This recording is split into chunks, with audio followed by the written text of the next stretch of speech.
David Belliard, bonjour. Bonjour. Merci d'avoir accepté notre invitation et d'être venu au Salon des entrepreneurs. Merci de nous nous accueillir. De la liste L'écologie pour Paris pour les élections municipales des 15 et 22 mars prochains.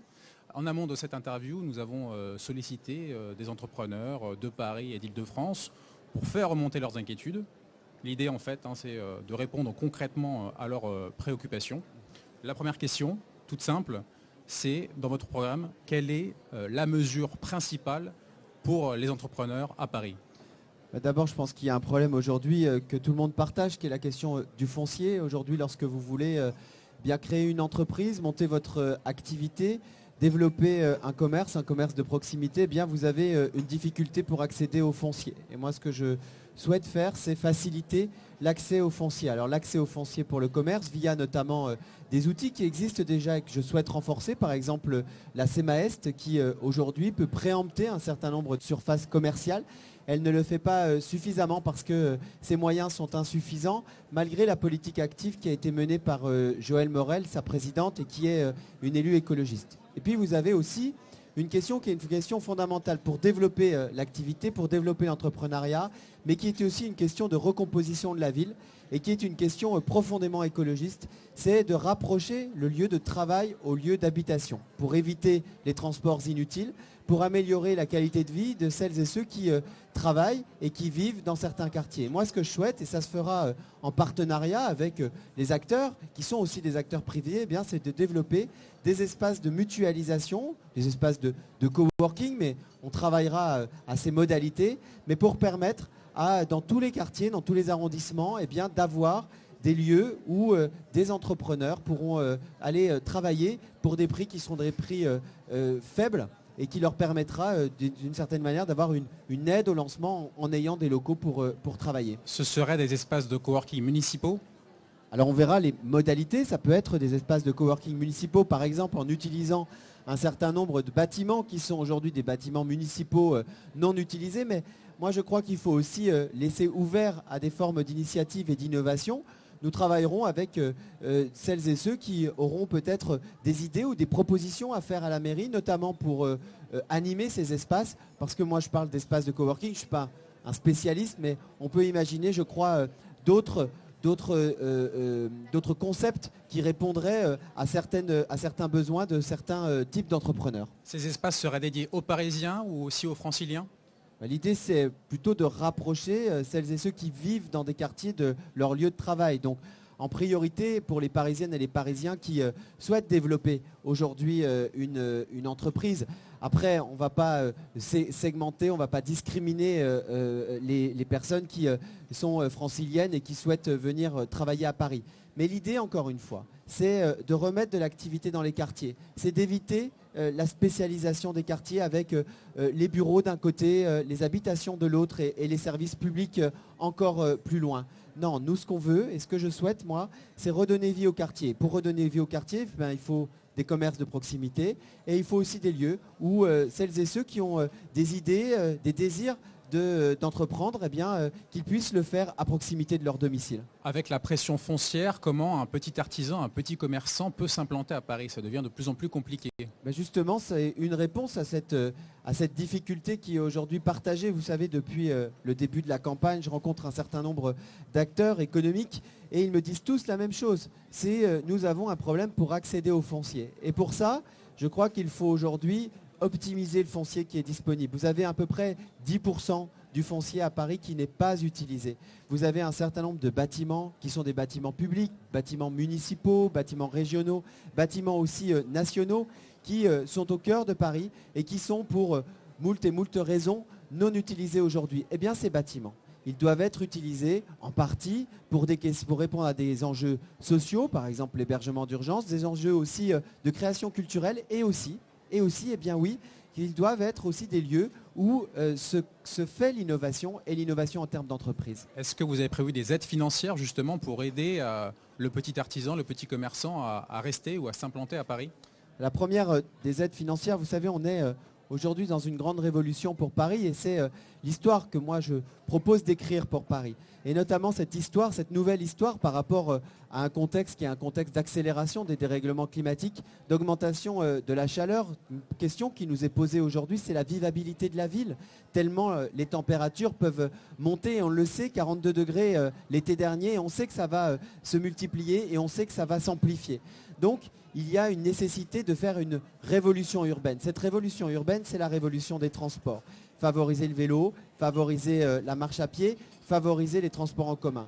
Mais je sais que pour un certain nombre de professionnels, eh bien, il faut encore, même si il y a un travail à faire sur la logistique, et notamment la logistique du dernier kilomètre et la logistique urbaine, eh bien, il y a encore un besoin d'avoir des véhicules. Et moi, ce que je souhaite, c'est que nous puissions apporter un soutien, et notamment un soutien financier, pour permettre à ces entreprises, à ces artisans qui ont et qui auront encore besoin pendant plusieurs années de leur véhicule pour simplement travailler, eh bien qu'ils puissent disposer de cette aide pour avoir un véhicule, mais qui soit des véhicules propres.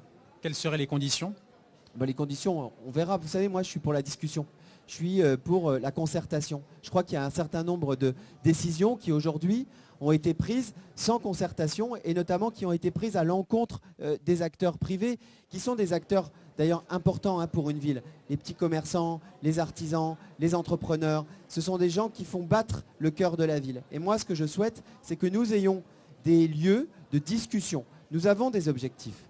On ne va pas se raconter d'histoire. On a un certain nombre d'objectifs. Moi, je suis candidat d'une grande coalition pour le climat. Je veux que notre ville, elle se transforme pour s'adapter à des nouvelles conditions climatiques. Donc, on voit qu'il faut aller vers, on voit les horizons en termes de transport, en termes de nature, de rénovation énergétique des bâtiments. Mais par contre, ce que je souhaite, c'est que le chemin soit discuté. C'est que nous puissions avoir des points où nous sommes, oui, d'accord, mais pour ça, il faut partager le constat et puis aussi discuter des solutions qu'il faut mettre en œuvre parce qu'on ne fera pas tout seul.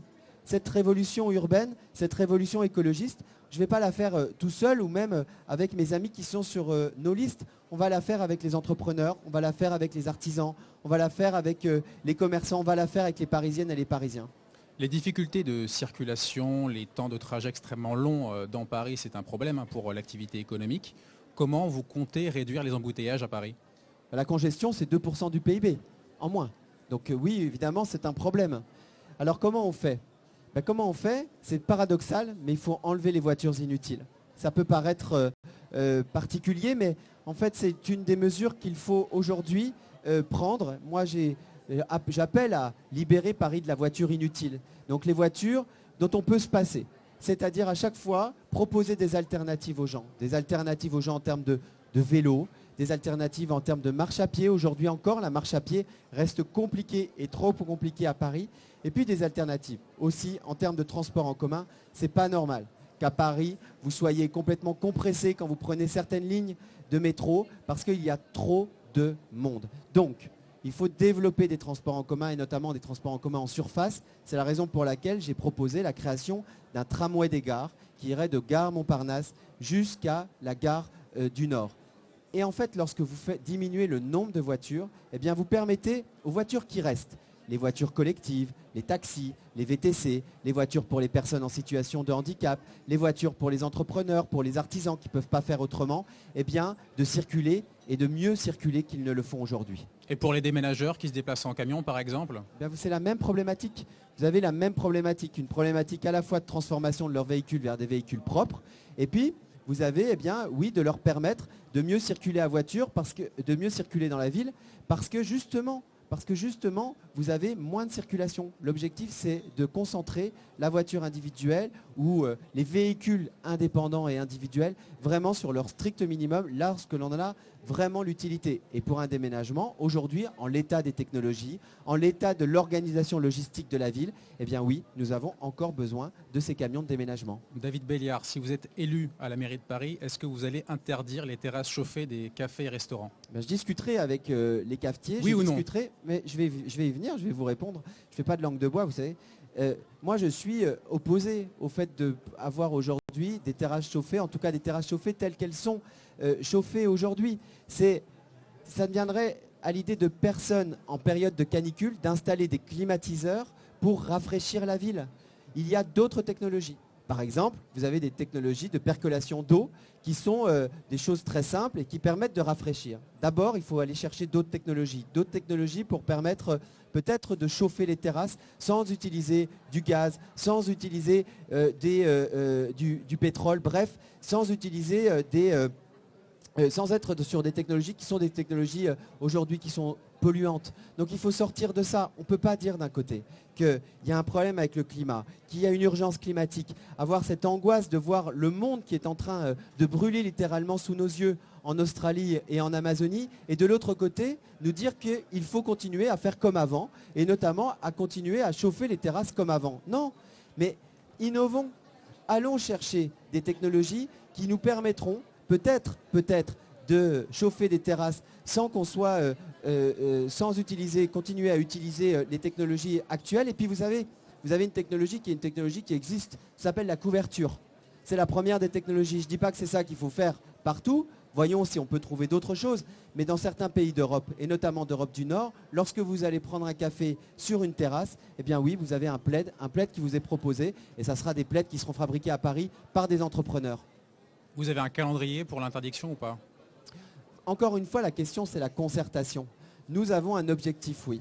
Oui, je ne vais pas vous raconter d'histoire. Il y a un objectif parce qu'il faut aujourd'hui que nous changions.